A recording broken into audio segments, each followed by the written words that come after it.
وَإِذَا اور جب طَلَّقْتُمُ النِّسَاءَ طلاق دے دو تم عورتوں کو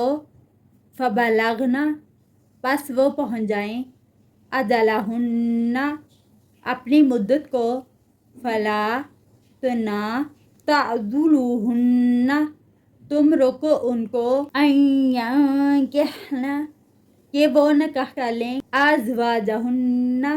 اپنے شوہروں سے اذا جب ترادوا وہ باہم رضامند ہوں بینہم آپس میں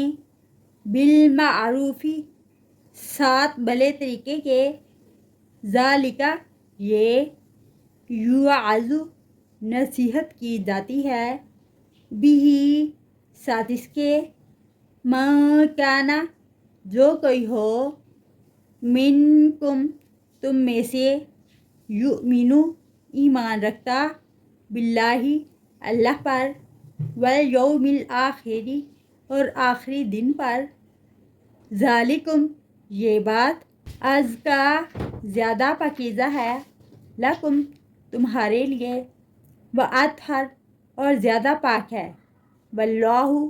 اور اللہ تعالی یعلم خوب جانتا ہے وانتم اور تم لا تعلمون نہیں تم جانتے جب تم عورتوں کو طلاق دے دو تو ان کی مدت پوری ہو جائے تو تم انہیں ان کے سابقہ شوہروں سے نکاح کرنے سے نہ روکو جب وہ دونوں اس بات پہ رضامند ہوں کہ وہ بہتر زندگی گزار سکتے ہیں اس بات کی اللہ تعالیٰ تمہیں نصیحت کرتا ہے جو کہ تم میں سے اللہ پر اور آخری دن پر ایمان رکھتا ہے وہ ان کو نہیں روکے گا